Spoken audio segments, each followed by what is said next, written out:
This video could change everything you thought you knew about Mizkif. Allegations of sexual assault, harassment, and blackmail, a Twitch lawsuit involving Emiru and Asmongold, and one of the biggest creator collectives in the world. And now it's all playing out in a federal courtroom. In late 2025, the streaming world was stunned. Mizkif, one of Twitch's biggest names, publicly accused and is now suing Emiru, his former partner, made serious allegations. Claims that shook OTK, the organization he co-founded. Even Asmongold, his long-time collaborator, admitted he regrets platforming Mizkif. You know, in a way, like, there's a part of me that feels kind of responsible, in a way, because, like, I wish I had just known more. If I was able to just know more and be more assertive and, you know, everything. But at the end of the day, I mean, I can't really fucking know everything, and I don't think anybody thought it was as bad as it was.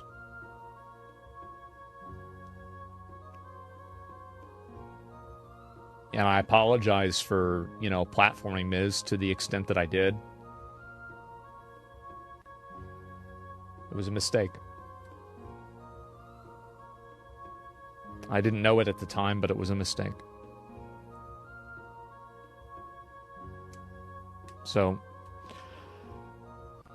now, with the defamation claims, lost earnings, and reputational damage on the line, this story isn't just drama. It's a courtroom battle, and the fallout could change the streaming world forever. Before the headlines, before the lawsuit, there was a relationship. Mizkif and Emiru, two of Twitch's biggest stars, dating on and off, living under the same roof, streaming, building empires, and building tension. According to Mizkif, things got toxic on both sides. Arguments, emotional volatility, mistakes. One day, Emmy posted a very provocative picture, one that she knew I would hate, and she posted it to make me upset.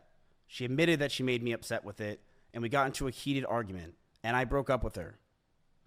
We broke up for about a month, then got back together because we thought we can make it work. We went to get food at BJ's, a common place where we would get food, and then we went back to her house. We cuddled for about 30 minutes and started to kiss. She said that she was okay with this on her stream, and I started to advance to the next stage because I thought that's what she wanted. She yelped, and I immediately sprung up and was scared if I did anything wrong, or did wrong in general. I got scared and left the house. I apologize if that made Emmy uncomfortable for me not saying sorry, and I wish I said sorry back then. But we got back together soon afterwards. And during those last few months where we were fighting, we were still fighting, but it did feel like the relationship had good progress. And we were both agreed we need to talk about our future. Since it's been 3 years, we should see what we want, and Emmy had an idea to write down everything we wanted on paper. I'm going to let everyone know that what I'm about to say is very true. This is exactly what happened, and she cannot argue this. One day, after staying over Emiru's house, Emiru made me breakfast, and she wrote down everything she wanted. She wrote she wants me to move closer to her. She wrote that she wants me to marry her, and she wants kids with me in the next 5 years. And I just looked at this letter that was staring in front of me, and I just handed her back the paper. She began to cry, and I told her, I'm sorry, I just can't do this anymore. I knew we were just beyond the point of toxicity in the relationship, that our trust had completely died, and that we had so many issues that I couldn't deal with it, and I was not mentally well. I walked away. I went to her door, and as I opened it, the last words I ever heard her say is, "Don't go, I love you."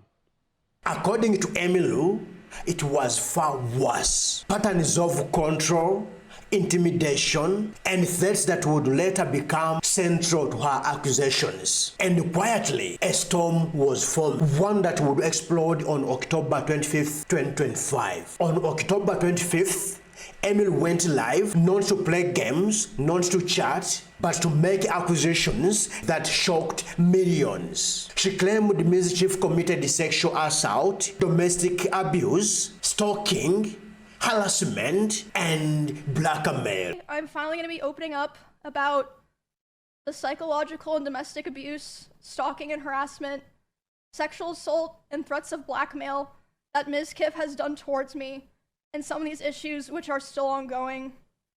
For the entirety of this year, I have attempted to separate myself from him and not talk about him at all, and not talk about this issue and just not make it a public thing.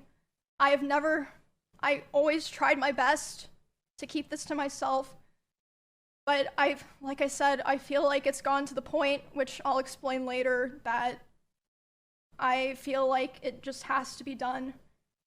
And I have always believed in not condemning people or starting drama online. So I'm sure a lot of people are going to be asking, why am I doing this and why now? And I would like to explain that. The clip spread like wildfire. Overnight, the streaming community was divided. Some people believed every word, others demanded proof, and the rest just watched in disbelief. I was crying like crazy because the emotions were just very high, because I was dealing with a lot of major shifts in my life as a result of me attempting to start to try to distance myself from him. So yeah, we were just talking and I was crying a lot. He started to try to comfort me by hugging me while I was sitting on the couch and holding me really close to him. And when this was happening, we hadn't talked in quite a while, and I'm usually very uncomfortable with being touched a lot by people that I'm not in a relationship with. But I let him hold me while I was crying. And he started kissing me in my face, and I let him do it. I was still sobbing a lot. And then suddenly, he tried to climb on top of me and aggressively shoved his hand down my pants. And I screamed. Yeah. And when I screamed, he jumped off me like a cat,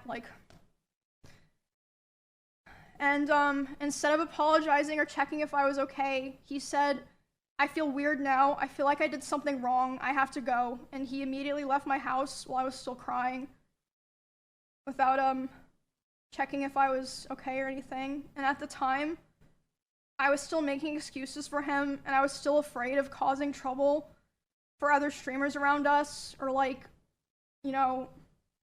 making things weird for viewers. I know that probably sounds crazy, but I just felt this pressure, I had to try to keep things together, if that makes sense. Mizkif responded publicly, denying the most serious claims. He admitted to toxic behaviors in heated arguments and strongly refuted the allegations of assault or blackmail. He described the relationship as mutually toxic and claimed Emiru also acted violently at some times. But public perception was shifting. I'm ashamed that the situations got so bad, but Emmy was also violent. She would throw clothes or plushies at me, and I punched holes in the walls or slammed doors in aggression. I one time did say I was going to kill myself during an argument, but Emmy was also violent. She would throw clothes or plushies at me.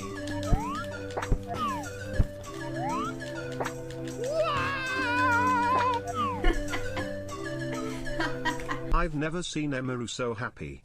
Good job failing, Miz. I truly hope nothing but the best for Emmy. I know she said a lot of these things today, and I do believe a lot of them were false, but I do hope nothing but the best for her, and I'm sorry that any of this happened. I hate that we're in this situation, and I hope that she can move on. We were in a toxic relationship. I saw that. I've realized over the years of 2 relationships now online that I'm a horrible boyfriend and I have a lot to work on for myself. I've been single for the past 10 months, and I plan to stay that way. I'm continuing to go to therapy and work on myself, not just for me. The first year of our relationship, we almost had no fights. We started to date officially in January of 2022, and up until my cancellation, everything was perfect. She brushed over that I threw water bottles or my phone near her, but that wasn't during fights. I want to make that very clear. It would be me throwing my phone on my bed when I brushed my teeth. She did tell me she got a bruise from it, and I stopped. That's all that happened. I will throw you and show you an example, chat. I'm brushing my teeth. Right here. Look at me. I would throw my phone on the bed. I would just lob it over because I was going to bed. So I would just throw the phone. Sponsors were silent, the community was divided, and the fallout hit his company, OTK. The organization Mizkif co-founded cut ties. Mizkif alleges this decision was lashed and investigated and influenced by public pressure. I haven't even gone on Twitter. I saw other things, and I'm like, damn. But I've been around for 10 years now. A lot of you guys know. I am pretty far away from this stuff at this point, but I am totally okay with exposing a lot of things and saying things. At this point, I think it's pretty obvious I will not be friends with any of these people after this. Ludwig was right. I am going to completely separate myself from these people in this community, which is fine, and I've already been doing it. But I have hundreds of messages and DMs from people, things that people probably would never want to get released that are very interesting for everyone. And I will be releasing it as time goes on, because why not? Go crazy. Who cares? No. Who fucking cares? But before that, I would like to address everything that was said today. Okay? Let's get some yos in chat first. Maybe some tryhards. It's perfectly... Internal disputes over ownership, unpaid fees, cooperative governance began to surface. And then Asmongold, Mizkif's long-time collaborator and co-founder, made a statement that would shock fans. Asmongold's apology sparked outrage and sympathy alike. Fans debated, communities split, and the narrative shifted further against Mizkif. I don't want what happened to me or what has happened to other people because of him to happen to other people. And I don't believe he will ever stop behaving the way he does. But regardless, yeah, like I said, one of the main reasons I decided to do this stream is to come out about all of this, because I can't hold on to it any longer because it feels wrong to do so. And an honorable mention reason for why I'm doing this is that for a while, he has been indirectly threatening me through my friends and people that I work with. They've informed me that he said that if I ever talked about anything he did, he would try to create a smear campaign against me in retaliation. I was told that he even approached other streamers who were close with us back when we lived together, asking them if they would join with him, and they all refused. At TwitchCon, he approached one of my employees, threatening them and saying if I ever talked about him, he would destroy me.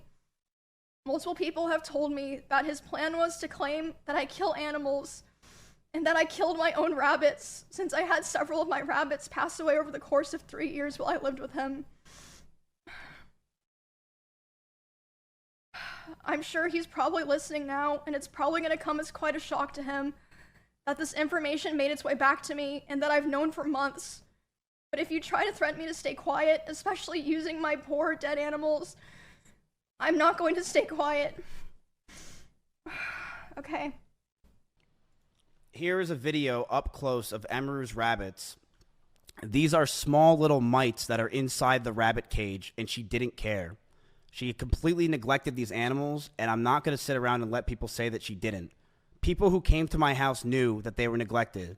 This is an up-close view of the rabbit cage being completely disgusting and neglected. She left them to die, and I'm not going to sit here and have her pretend she didn't. According to Mizkif's lawsuit, Asmongold's comments are now a key part of his defamation claims. By late 2025, Mizkif filed a federal lawsuit against Emiru, Asmongold, OTK Media Inc., Mythic Talent, King Gaming Labs. He alleges defamation, false accusations, and reputational harm. He seeks damages for lost earnings, emotional distress, and a declaratory judgment regarding OTK ownership and paid fees. This isn't just personal, it's corporate. legal, and public. Millions are watching, and every move could change the outcome. Recently, Mizkif posted a video outside the Beverly Hills courthouse. He spoke directly to the camera, vowing to fight the allegations and restore his reputation. Clarify what, if anything, was said to her team at TwitchCon. I said that if she goes after me, then I will go nuclear. And that is exactly what I said. And that is what's going to happen. Because you can't mess with me anymore. I don't have anything to lose. I'm sorry, I don't. Go after me all you want. I have nothing to lose. A former Twitch pastor, now locked in a legal battle for truth, perception, and survival. The case is far from over. Next comes discovery, where texts, emails, and internal communications could become public. Potential counterclaims may emerge, and if the trial happens, it could reshape the streaming world forever. One thing is clear, this isn't just drama. It's a test of influence, truth, and accountability in the creator economy. This is the Mizkif lawsuit, the story of betrayal, allegations, and one of the most explosive legal battles in streaming history. Like the video if you found it worth it. Subscribe. Let's go 1,000 subscribers. And thank you for 100 subscribers. Peace.